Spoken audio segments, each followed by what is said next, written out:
on this computer and later transfer. There we go.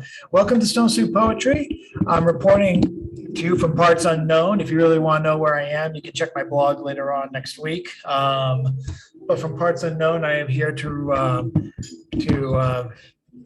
host this week's feature, and I am thrilled, very excited to feature John Stickney tonight. John is like me at this moment in a state of flux. He's been traveling a lot. He's been moving around a lot, and I'm so glad he took time out of what I've been assured and what he's proven is a very hectic schedule to be part of tonight. I also hope that John shares his Venmo and his Cash App pages with the hopes that we'll be able to make we can make donations tonight. And I'll be sharing that information we'll be hopefully sharing that information in the chat and sharing that the next day on the Stone Soup Facebook page. If you can check out Stone Soup for previous features and previous samples of ways to support poets like Gloria Mindock, and who was last week's feature, and next week's feature, Stephanie Kaler, who some of you may have heard during the Boston Poetry Marathon. She's going to be an exciting feature for next week, and hopefully I'll be having a big reveal for our closer for the last week of August. But on to our feature for tonight. Well, after the scheduled messages, aka spots from our online open mic. And who do I have for tonight's beginner? Last week's beginner, who's doing his best Kilroy impression right now. If you want to turn your camera down a little bit, John, so we can see your full face as you're performing. It's a pleasure to have, there you go. It's a pleasure to have our orator extraordinaire here with us tonight. Let's welcome up Mr. John Sturm. Thank you, Chad. Two standards of Billie Holiday and then an excerpt from one of Martin Luther King's books. Might want to lower your camera just a little, tilt your camera down just a little bit more, John. How's that? A little bit more? There you go. Welcome. Good to see all of you. Okay, go. I'll be seeing you. Cathedral bells were chiming and our hearts sang on. Was it the spell of Paris or the April dawn? Who knows if we shall meet again, but when the morning chimes ring sweet again, I'll be seeing you in all the old familiar places that this heart of mine embraces all day through. In that small cafe, the park across the way, the children's carousel, the chestnut trees, the wishing well. I'll be seeing you in every lovely summer's day, in everything that's light and gay. I'll always think of you that way. I'll find you in the morning sun, and when the night is new, I'll be looking at the moon, but I'll be seeing you.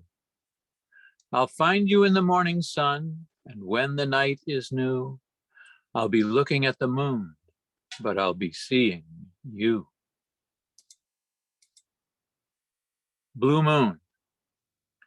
Blue moon, you saw me standing alone, without a dream in my heart, without a love of my own. Blue moon, you knew just what I was there for. You heard me say a prayer for somebody I really could care for. And then there suddenly appeared before me the only one my arms will ever hold. I heard somebody whisper, please adore me. And when I looked, the moon had turned to gold.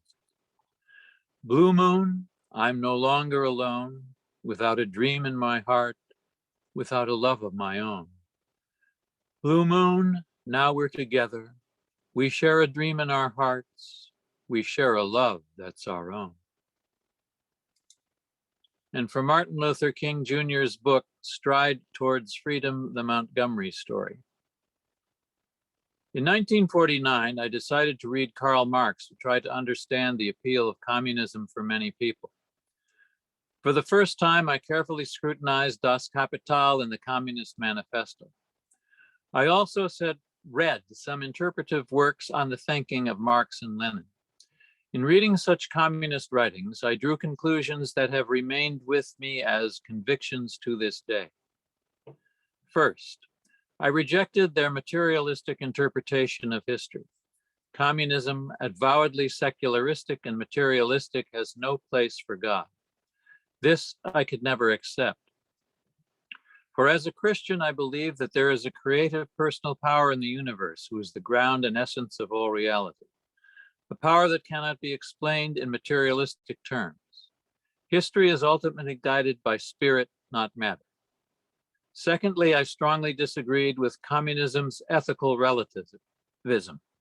Since for the communists, there is no divine government, no absolute moral order. There are no fixed, immutable principles. Consequently, almost anything, force, violence, murder, lying, is a justifiable means to the millennial end. This type of relativism was abhorrent to me.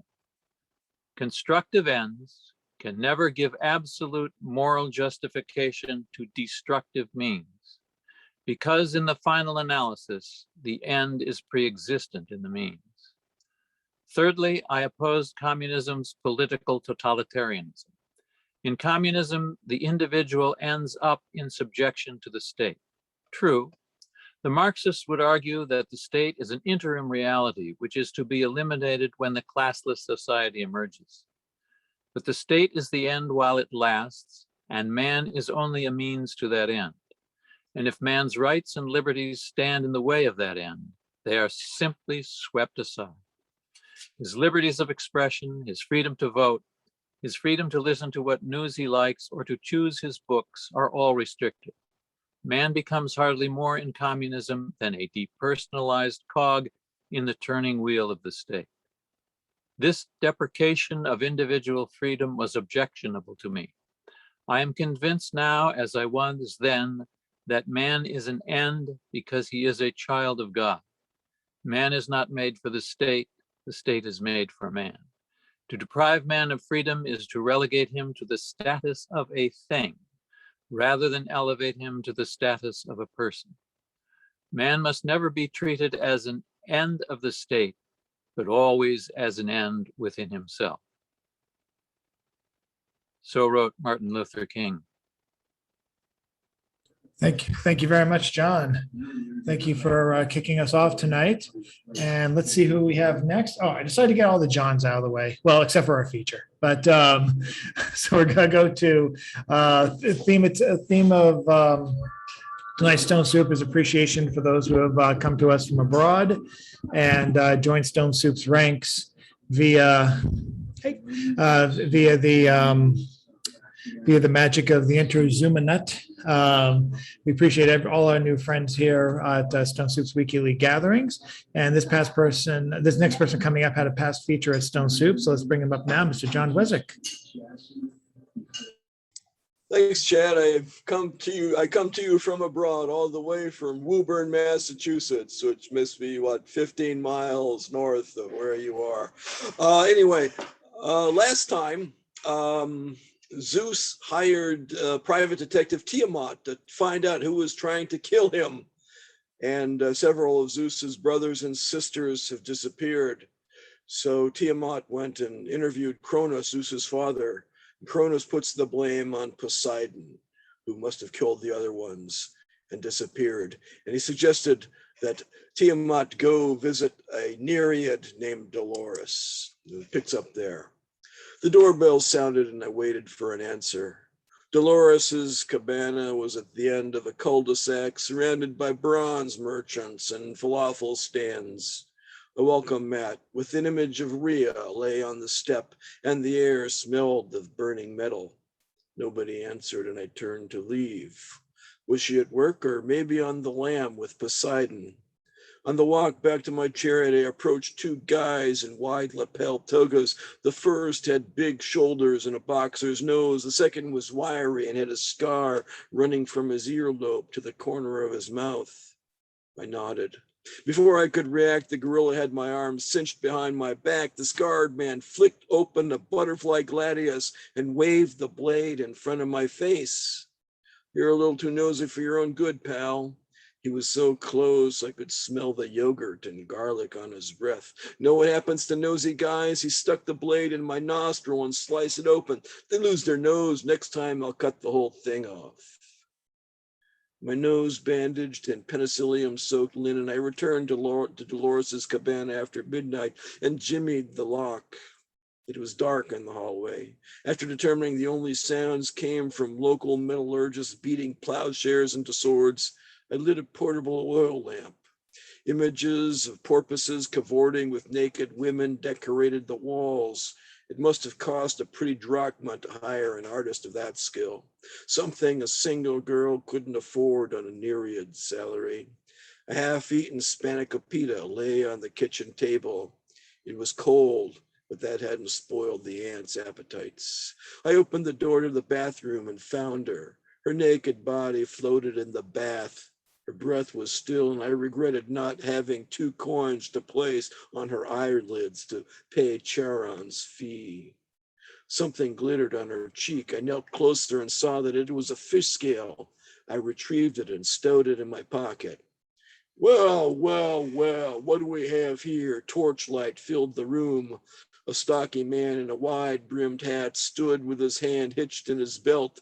3 uniformed officers in blue togas backed him up. Hello, Bradshaw, I said. That's Lieutenant Bradshaw to you, Tiamat. Congratulations on your promotion. Whose laurels did you have to kiss to get those butter bars? Why, I ought to take you downtown. What are you doing here with a dead girl? Divorce case. I wasn't going to spill my guts until I know whose side the Flatfoots were on. Divorce case, my ass. The skin under Bradshaw's eye twitched. If I know you, you're working some private angle. Care to fill me in on the details? Agamemnon's got a jealous wife. What can I say? If you want to brace Clytemnestra, you go right ahead. Get out of here. Bradshaw stepped out of my way. And Tiamat, don't leave town. Hey, Tiamat, one of the officers said. Stray asteroid hit you in the nose? There was a time when I could have cursed such insolence by making everything he touched turn to gold, but those days were past. I turned my back and walked away. And I'll stop it there. Hard-boiled Clash of the Titans. I love it. This is great. Thank you so much, John. And let's see who we have next. Looks like Fitzgerald is joining us soon. That's great. Let's put on next Miss Patricia Kerrigan, who I think is celebrating the completion or the near completion of her 2020 Brownstone Poets Anthology. Congratulations on that. Thank you. The interior is done, just waiting for the cover to come in a few weeks. I got to get this crap out in September. It's long overdue. Okay, I'll read one poem. Stardust.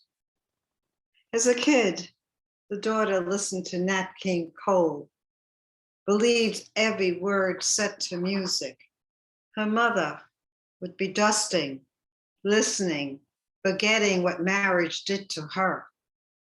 The daughter dreamed of nightingales, purple dust, garden walls, and a paradise where roses grew under stardust skies. She thought stars would shine when she fell in love, but pipe dreams cracked with age. Nightingales got bored, took flight. Purple dusk faded into gray clouds. Roses died, gardens became junkyards or real estate. Stars got old, retired to yesteryear. Non-existent love left no stardust. A daughter was better off alone. A lesson learned from her mother. Thank you. Very nice. And I'm going to ask one of our phone callers. We have 2 tonight. It looks like Jan Rose has joined us. I think you're joining us via 2 phones, but Jan, are you able to just interrupt the open mic flow a little bit? Jan, are you able to join us?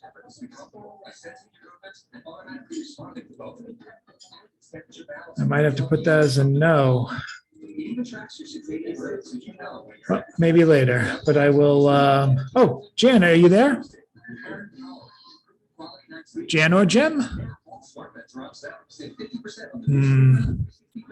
Well, I hope you're able to fix the phone issues. I think you have another phone joining us, but looks like we can't hear you for right now. So I'll check in a little bit later.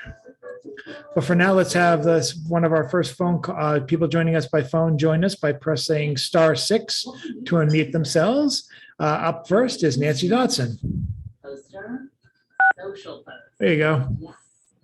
Humid, hot weather. The wind blows madly, probably insane. The wind exists not in the sound world. The moisture creates hottest day of all. The temperature bounces near 100 degrees at the fall. Sleeping feels hot as its humidity was in the high 70s. My eyes sweats, sleepy, with wake for all. The sweat realization of sweat comes forth, then cold falling as cold winds blow madly tomorrow and cool be on its way. I love the day when the wind streams forth, plus comfort for a few days.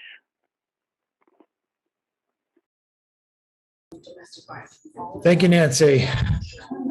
And because we're having trouble with Jan's phone, and it looks like their secondary phone is still having trouble connecting. We're having that kind of an issue tonight, it seems. Chris Fitzgerald's also having issues. So unless John and Mary, Jean, or Cindy want to join in, I'm going to see if I'm going to bring up our next participant on the open mic, who I have to help unmute, but that's going to be a small thing. So one moment. So let's welcome up someone who had a great set at the Boston Poetry Marathon this past Friday.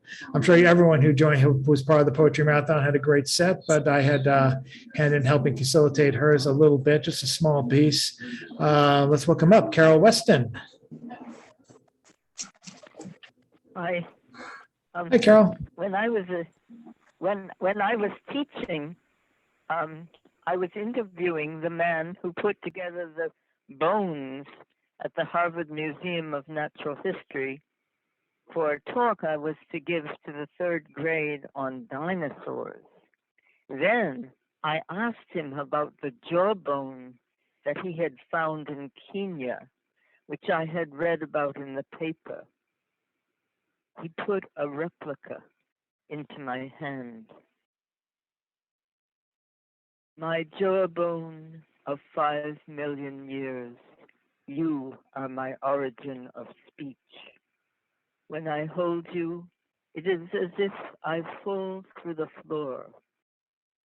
We are rooted, you and I, our blood, our teeth, our bones united in Kenya before the distribution of the races. I wrap myself in 1,000 flags and bow to divinity. I suppose death is walking hand in hand with me, but I cannot see him. Your tooth, my jawbone of 5 million years, chatters my teeth, and we walk together 90 million miles to the sun. This is unmuted. Yay, Carol. Thank you, Carol. Thank you very much. I'm going to keep on going through the open mic. We have someone who just joined us, who was able to finally get his audio going. Oops. And we're going to welcome next Mr. Chris Fitzgerald.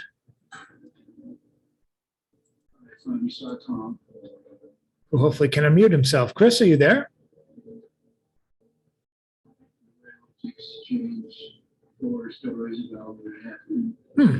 Chris, if you're not there, I'll move on to somebody else. Oh, there you are. Now can you hear me? Yes. Okay.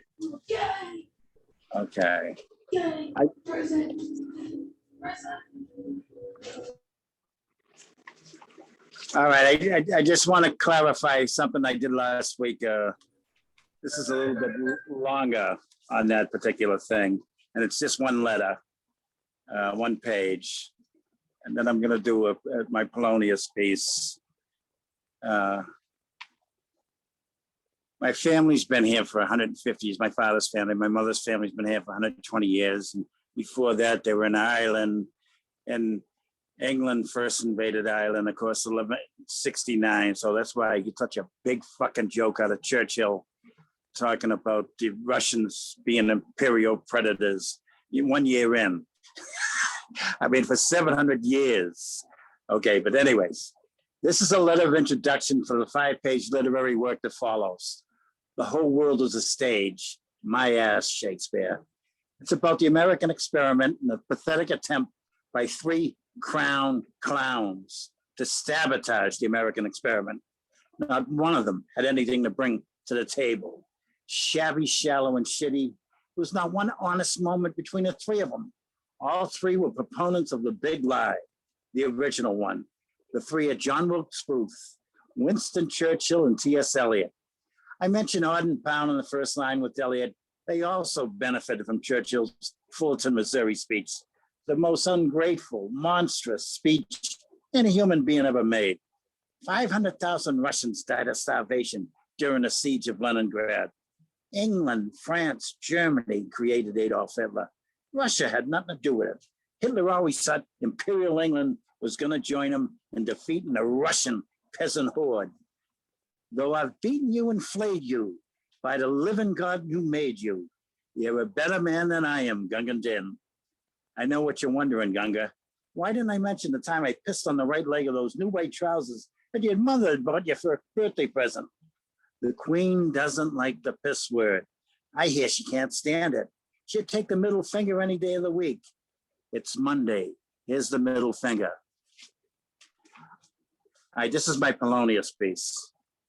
Polonius, above all, to thine own self be true. My ass, Polonius. Above all, if you go creeping about spying for a 2-bit pretender, make sure you have a weapon on you to defend yourself. All you had to do was stop Hamlet's first thrust, and he would have recognized you before any more movement. Polonius was Ophelia's and Laertes' father. Hamlet and the aforementioned 3 would all end up biting the big one because of Polonius's lack of a pithy saying about creeping about spying. Above all, stay away from shitty plays.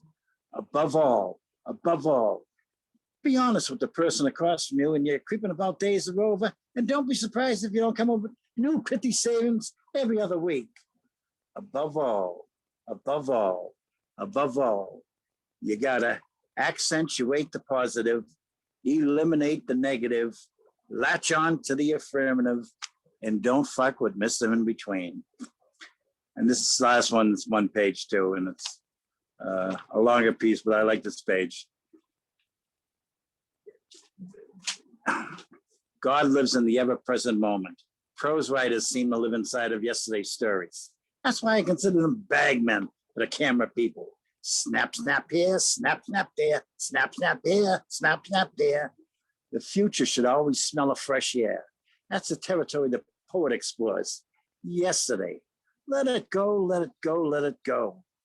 3 old world lines that try to condemn the new world to the old world's Flattathon. Auden, from a memory of William Butler Yeats. Mad Ireland drove you into poetry. Mad, patronizing, condescending, fungal junker. An Englishman calling an Irishman mad. That's like Danny Diarrhea telling Frankie Fat Pants, you have a hygiene problem. Let me put this straight. Frankie isn't so thin-skinned that he can't handle criticism. If Penelope Perfume mentions to Frankie that he ought to clean up his act a little, Frankie responds, I'm spending the weekend in the bathtub. Don't worry, I'll keep changing the water. And P, I want you to smell me on Monday. I'll be there for you, Frankie, I'll be there. But when Danny Diarrhea says it to him, he utilizes words you or I would use. Are you shitting me? Plus, I think you just shit yourself again. Thank you.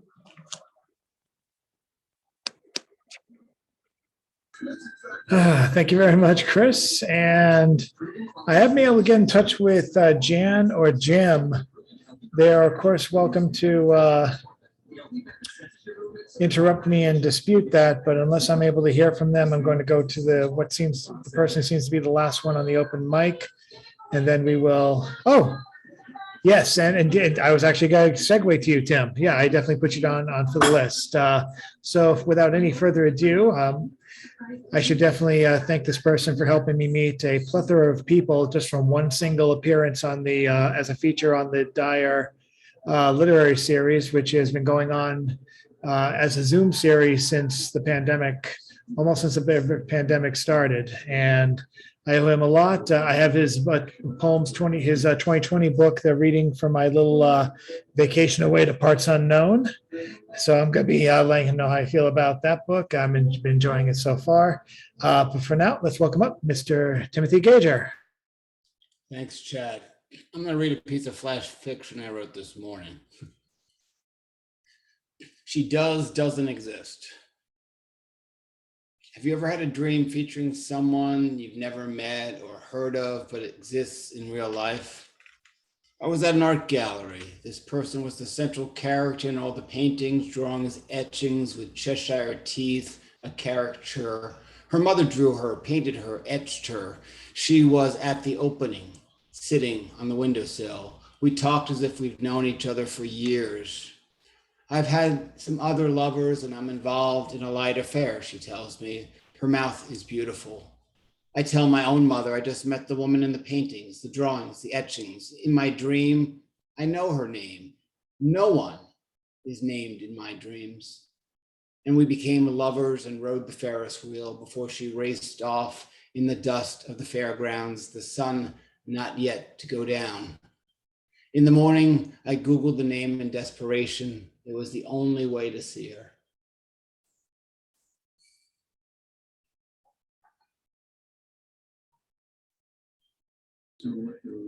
Very nice, Tim. Thank you. Thank you very much. And that concludes our open mic. James, if you're able to join us any way possible and make yourself heard, just let us know. Put in the comments, but for now, it doesn't look like we're able to add you, but I am glad if you're on, it probably means that you're able to listen in some way. So we appreciate you and we'll look forward to seeing you next week. We hope you get the bugs removed. Up next, up next is the feature. So it's time to read the obligatory boilerplate, which I enjoy doing, however badly I do it. And I'm very glad that I'm able to give this person his first snowsuit feature tonight. Though not his first feature ever. This person has been around quite a bit, and I'm looking forward to a half hour's worth of his work.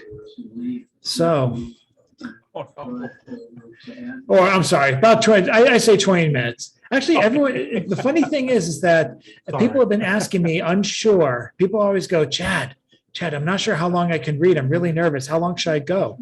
I don't want to go over.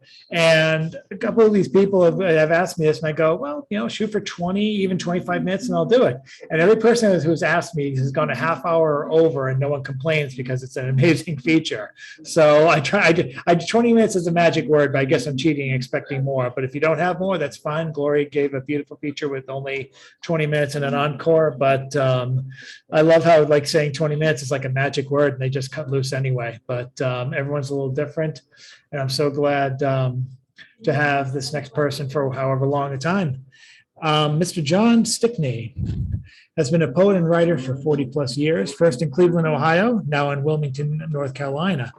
For now, the recipient of an individual artist grant for poetry from the Ohio Arts Council, his poems have appeared in numerous anthologies and magazines, including Oddball, name drop, Pocket Lint, Exquisite Corpse, Medusa's Kitchen, Alien Buddha Zine, and North of Oxford. He's performed his work on radio and television, and his work has also been performed by others, both on stage and set to music. He has been published in two collections. His work has been published in two collections, works of art like Questions or Problems put by their inventor to the public at large. That's from PA Press. And These Americans Moments from Burning Press. He's also published book reviews, interviews, and featured articles, as well as art reviews and criticism. His short fiction has also been featured in the Mississippi Review, Thug Lit, Needles, Beat to a Pulp, among many others. His authored short monologue, Pandemic Travels, and authored short film, Hungry, were released in two separate programs via Eventbrite in 2021. He is currently a member of the Writers of the Forest, Port City Playwrights Project, the North Carolina Poetry Society, the Ohio Poetry Association, and the North Carolina Writers Network. All this while still trying to relocate himself. How do you find the time, John? I want to know.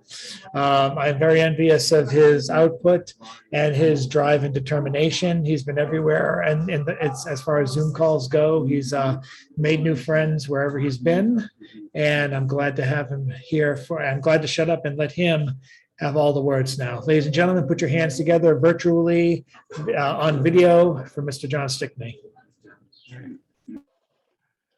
Well, thank you very much, Chad. And I want to thank you and the Stone Soup community for being so accepting and for just being there along with Tim's Dyer series during the pandemic and being open to people from outside the Boston area. It's just been a real pleasure. It's been a real bright light in dark times. And I wanted to mention Oddball Magazine, which Chad and Jason Wright are involved with editing, and just what a good magazine it is and how people should look for it almost on a daily basis. They release new content. And the Oddball Foundation, which does great work in the community and is deserving of our financial support. So as someone who is thinking of one day aspiring to a higher political office, because right now I am a board member of the HOA Meadow Park Landscaping Committee, which my handlers assure me is a good place for me to be right now. As someone with those higher aspirations, though, I feel, judging by the current political and social climate, that it's time for me to get a few things out in front of the public. To quote Al Franken, why not me? Right. I'm sorry. I'm really, truly sorry. I'm sorry, Mom, that I never picked up after myself or maintained my room in the manner you requested.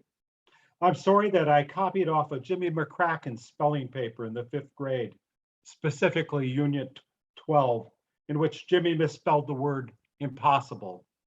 I'm sorry that I did not copy off of Annie Sabatka's paper. She never, ever misspelled a word in her life. I'm sorry that when my high school football coach wasn't looking, I dogged it during my penalty laps. I'm sorry that during summer 2-a-day football practices, I wanted to drink water and refused to chew the mandatory salt tablets, thus evidencing my bad attitude and causing the aforementioned penalty laps to be imposed. Coach, if I hadn't dogged it, if I had just eaten those salt tablets, I know I'd be a better man today. I'm sorry, I thought it was funny when my brother fell off his bike while trying to impress Barbara Villacast by riding with no hands. Hey, look, Barbara, no hands. I'm sorry that the memory of this still cracks me up today. I'm sorry, really sorry, that I used Roger Maris's and not Fred Whitfield's rookie card in my bicycle wheel spokes. I'm sorry I forgot to vote in the last 3 presidential elections, but you can hardly blame me. Who even knew they were taking place? I mean, once every 4 years, come on. I'm sorry, really sorry, that I look at cleavage as if the mystery of life is between there waiting to be revealed. I'm sorry that on some level, I still believe it truly is. I'm sorry for all the lies, all of them, even the ones you haven't discovered yet, and especially the ones I haven't said yet. I'm sorry that when asked by my wife during our second pregnancy, after being woken from a sound sleep at 3 a.m. for the second night in a row for a series of these might be them contractions late in the 3rd trimester, when asked by my wife what I was thinking about, I'm sorry, truly sorry that I told her the truth. This I'm sorry goes to my children. You know that college fund all your Christmas and birthday money goes into? Well, I'm sorry to tell you, Easter Bunny embezzled it all. Never trust a rabbit with your money. To the IRS, I'm sorry you caught me. I'm sorry I told the policeman that in my state, there are left turn on red laws. And I'm sorry, really sorry, that he still gave me a ticket. I'm sorry that I ignored my broker when he told me to buy bread at 50 cents a loaf. If only I had listened, I'd be rolling in the dough today. I'm sorry I bought that Macarena record on CD and made it my ringtone. I'm sorry I can't figure out how to undo my ringtone. I'm sorry that I never return my phone calls or leave a message after the beep. I'm sorry for all of this and much, much more. Truly sorry, filled with remorse. Believe me when I tell you, it won't happen again. I'm sorry, so sorry. And let me conclude by saying I'm really, truly sorry. Now forgive me and let's get on with life. But first, does anybody want to buy a certified used Macarena record? So that's a cultural stepstone for so many of us in my age group. And that was 25 years ago that record came out. And for some reason, it popped into my mind. So anyway, looking through what work I was going to share, I was thinking I was going to do stuff through pretty much since the pandemic started, stuff that I wrote after shutdown or the beginning of shutdown. And so much of it, a lot of which has been published, was really angry and about our piss poor president or our piss rich president, depending on what you think. And I kind of wanted to get away from that stuff and just some more fun stuff. So during the pandemic, I spent an awful lot of time watching my bird feeder in the backyard. Animals and tools, tools and animals. It is a puzzle, these animals and their sudden use of tools. The squirrel, wrench in paws, opening the top of the bird feeder. The rabbits, ear tips visible out the back of their hard hats, jackhammering the ground to reach the root vegetables. And the birds with their slings and arrows, always patrolling, awaiting the right moment. Of course, not everything has been peaceful. The ducks want the can opener for the creamed corn, and the dogs the same for the bounty of canned dog food. Cats, it must be noted, can't be bothered with this new and oh so boring technology. Rats and other vermin bide their time knowing no matter who's in charge, there's always enough waste and garbage to go around. And one of the things I did during this pandemic was I watched an awful lot of TV, often news shows, but whatever I was watching, they always had ads that appealed to my age group, such as memory supplements like Prevagen, ED drugs, assisted living facilities, ads to subscribe to newspapers, which apparently nobody under the age of 50 does, laxatives, adult diapers, Joe Navis Medicare Offensive Playbook, available for everybody. And the experience of watching those things, especially the advertisement for Prevagen, is responsible for this poem. Plankton. In this older life, I am taking a supplement derived from the wisest of all creatures, the jellyfish, to improve my memory. Does it work? My wife asked, but I could barely hear her. Already several fathoms deep off the coral coast. The other thing my wife and I did was we worked on art projects. And that's the origin of this poem, Waiting, which takes place in about the third month of self-quarantine. Waiting. My wife and I are 3 weeks away from giving each other prison tattoos. Well, that's the estimated delivery date for the ink and needles from Amazon.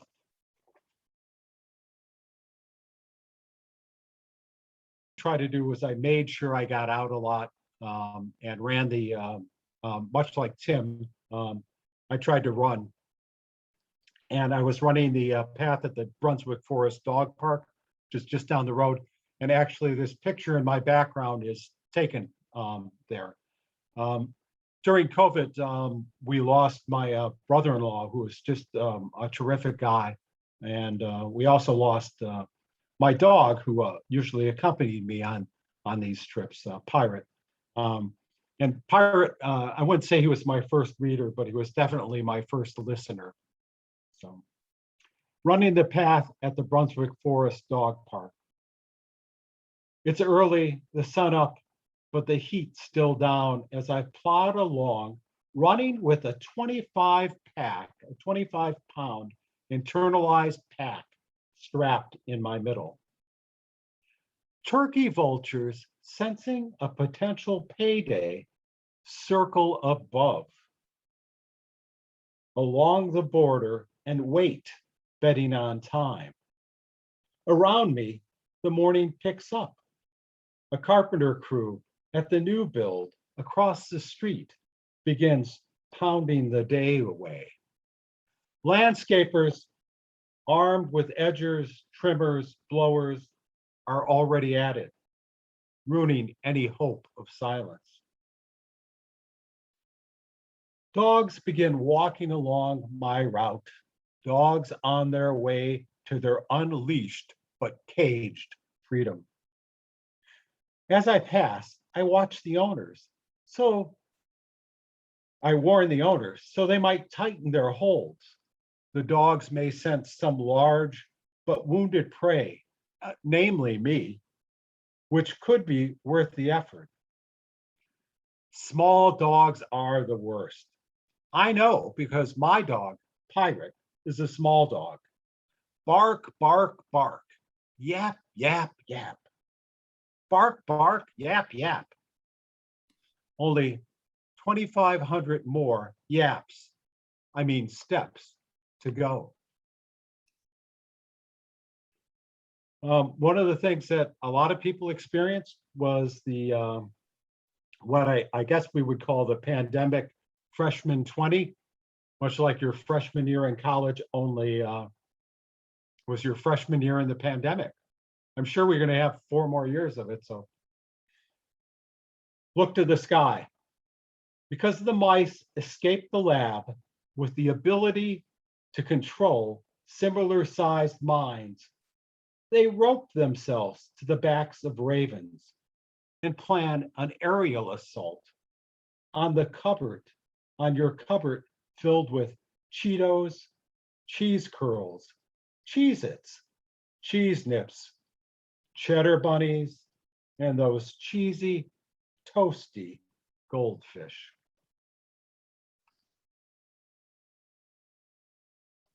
Hey, Bill, one of the things that happened during the pandemic, and so many things happened in this past year and a half period that it's hard to keep them all straight, was the Black Lives Matter movement taking to the streets after the assassination of George Floyd. This is a poem about that. We lived happily during BLM. This is after Yulia Kay, who's a poet. So when they shot and choked and shot and choked other people, we wondered, but not that much. We tissed and tutted with our tongues inside our mouths, not outside. I stayed in my house, around my house, watching America killing one invisible life by another invisible life. I changed the channel to watch something else. In this 240-year reign of the royal house of violent supremacy in the street, in the state, in the country of supremacy, our great violent supremacy, we, not they, not them, not those people, we lived happily. Click, click, clicking, changing the channels. So here's a road trip poem that I wrote with Bill in mind. George Washington, late for battle. Where is George? George is sleeping yet. Get up, George. Don't sleep so long. We are quite ready for battle. If you want to command us, make haste. Put on your coat, your boots, your powdered wig, your three-cornered hat. Finally, on horseback on the road, did you remember to put in your teeth? My teeth, George exclaimed. So Bill Lewis does often appears in powdered wigs as an historical figure, does a really nice job. And so I kind of thought of him when I was writing that poem. Speaking of memory, as I age, my memory gets even better. This poem addresses that. There is no way of knowing. My supervisor had a photographic memory. It helped him survive law school. Sites and cases right there on a printed page to be recalled and recorded word by word on every test. I was never that blessed. My memory was a trick bag at best. Members of obscure rock bands, their names, instruments, a few songs, no problem. The capitals of only certain states. The batting averages of slightly above average Cleveland Indians. Wait, is that Guardians? Baseball players. Random selections of verse. 25 lines of the prologue of Canterbury Tales in badly mangled Middle English. Won that opera in the Shora Sota, the drought of March. A Willie Shake sonnet in soliloquy. How to spell soliloquy. Nothing harmful, but nothing really useful.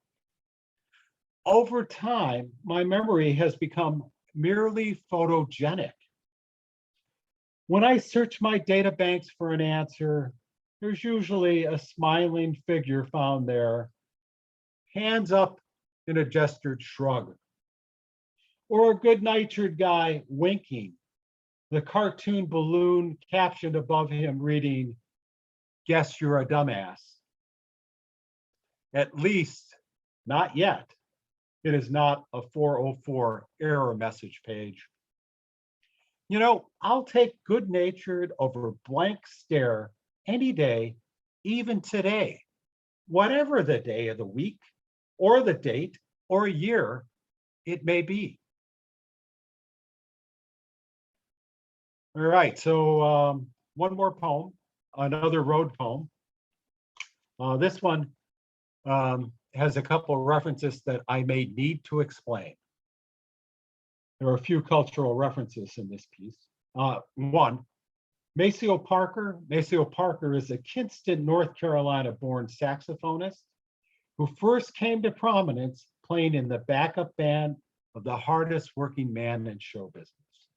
The godfather of soul, the creator of such #1 hits as Cold Sweat, I Feel Good, Popcorn, and Sex Machine. I am speaking, of course, of the great James Brown. 2, a tape deck is the technological forefather of Pandora and Spotify.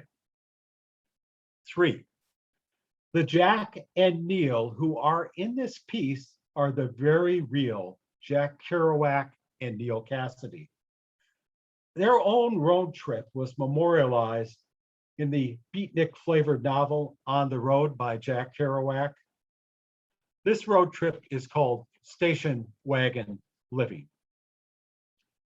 On my way down here today with Maceo, come blow that horn, Maceo, of James Brown and the fabulous Flames famed Parker, playing on the tape deck, wailing on the tape deck, making my foot and my soul jump on the gas pedal. It started me thinking, road trip and of Jack and Neil on the road, listening to Charles Bird Parker wailing on the radio.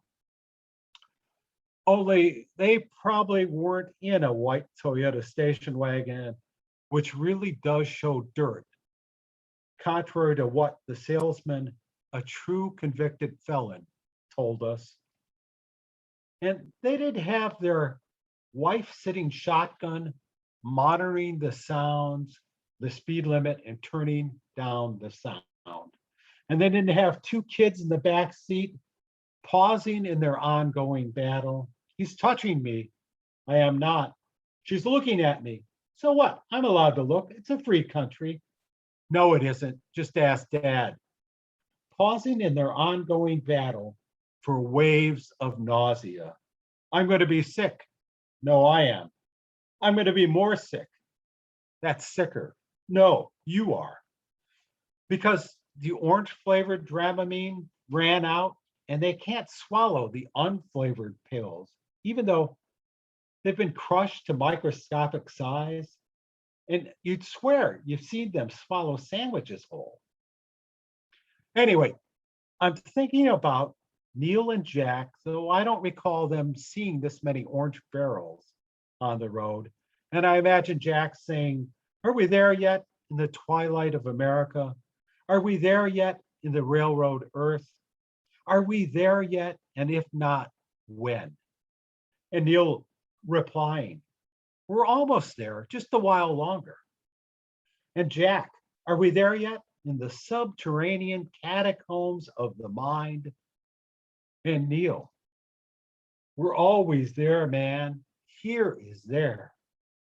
And then passing the cough syrup and Jack complaining, I want a cherry flavor. This grape stuff will make me spew forth like notes clustered then spinning forth from the bell of Parker's saxophone.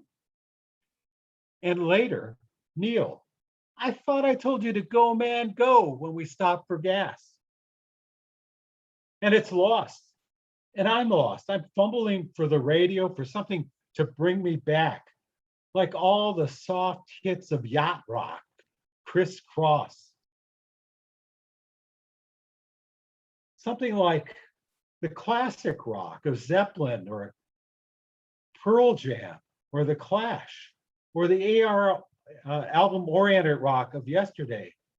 The something that's always there, always present. The there now.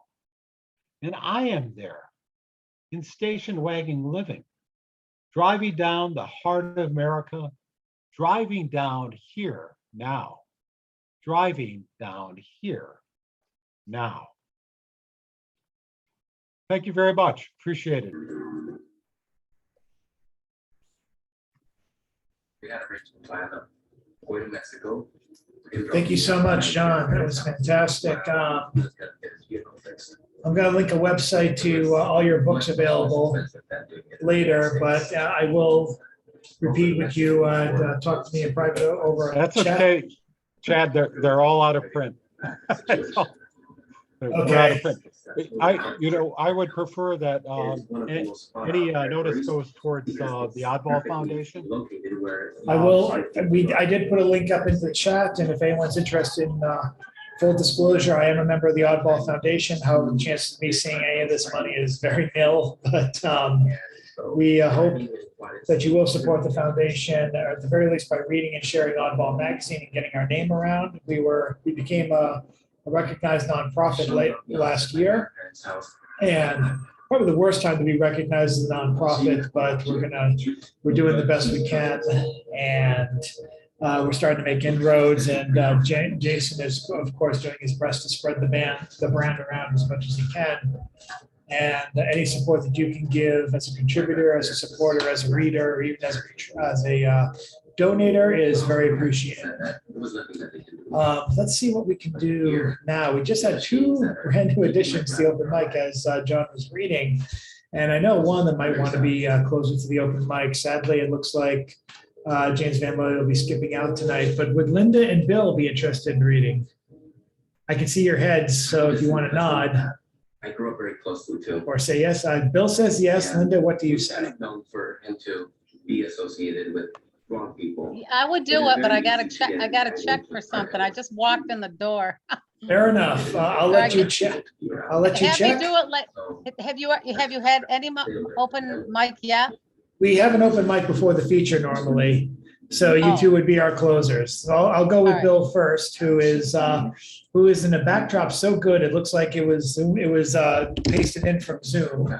But let's. Here we go. He's unmuted, and Bill, thank you. Welcome from my parts unknown to your parts unknown. Actually, you're in Idaho, correct? Yes, that's correct. I'm in Idaho. Oh God, I'm sorry. I don't know if you young people even know about Idaho, but it is a wonderful place if you're a potato. Idaho and potatoes go together like jip jippity jip and jop joppity joo. So potatoes in Idaho, we never forget. Potatoes in Idaho. Oh. The Idaho zephyr swept up the hill and brought me hay and horses and happiness. My nostrils filled with joy and relaxation, and worry departed. All was good. I was brave-hearted. It's warm, you know, in the summer months, but the zephyr stays and brings us once and twice, and then again the cool breezes gives us all that we can imagine. The zephyr comes, its cool wind blows, and I on the hill see what it knows, that all around us there is nothing but wind and trees that move and little chickens. Ha! It blows their tails, you know. When the chickens come and chickens go, their tails go up when the zephyr blows. And the weeping, weeping willows and the great tall pines in the blowing wind sway, so delicate, so fine. You can hear the sound of trees collapsing, rushing back and forth upon each other, the leaves, the needles, the passing.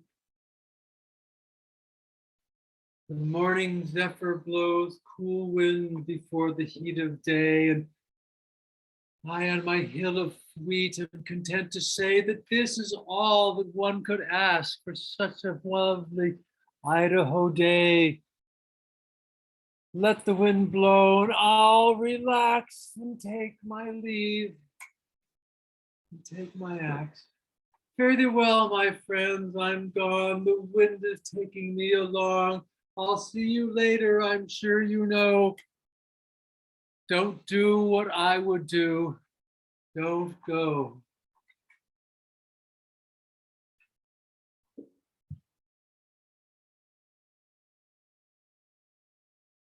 Bill Lewis strikes again. Thank you, Bill. And now for someone completely different from Bill Lewis. Let's have her close out for tonight. Thank you so much again to John Stickney for a wonderful reading. He employs you to support the Oddballs Foundation, so I will too. There'll be links to that tomorrow. There'll be a video of all this performance tomorrow, hopefully between 8 and 9 o'clock. I'm taking time off work, visiting Bill is totally on his rocker. Yes. Thank you, Tim. Visiting from, coming at you from parts unknown. So, but the video should be still up around the same time. If I can force myself to wake up. But let's have Linda close us out. And I need to ask you how you pronounce your last name. Is it Waldica? That's pretty good. Waldika, yeah. Waldica, gotcha. Yeah. Very, very. Okay, so I just want to give a little preface. This is a poem I wrote about the furniture I bought during the pandemic, and just it's a whole little story. It turned into this little nutty thing. So that's what it's about. Okay, palette. It was the gray furniture I chose to buy. The pandemic caused shortages. I wasn't sure the likes of elephant skin gray, dolphin gray, or tree bark gray could wow or enhance my living room. I say it's the yellow walls that matter. Benjamin Moore paint offers a hawthorn yellow, which glows amber. It is also an exterior color seen on 200-year-old colonial houses. It suits my walls. I chose poetic pillows. Quote, happiness depends upon ourselves. Not that I love throw pillows all that much. They cannot replace a bed pillow for comfort. Decorators call them accent pillows. Leave them on an unoccupied chair, accent complete. A crafter from Etsy made them. I presume they saw this room. The pillow is gray, yellow, white, and black, patterned in swatches, a random collage. Butterflies, 3 black chickens, which I could have sworn were crows when I saw them online. Vines, leaves, flowers, and a hashtag of stripes comprise this collage. My curiosity kills me when it comes to the chicken wire fence. It looks like the chickens flew the coop, proudly perched up on that branch. I add some furniture scarves, which are the same color as the pillows. Tiny flowers, berries, vines, kittens, butterflies, and tiny black white-haired nymphs, which appear to present as female, sitting amongst the flora. I believe I chose this wonderland to keep fantasy alive in my living room, lend some magic to a mundane moment. New lamps seem to be in order. They are metal, donning black leafy vines with white shades.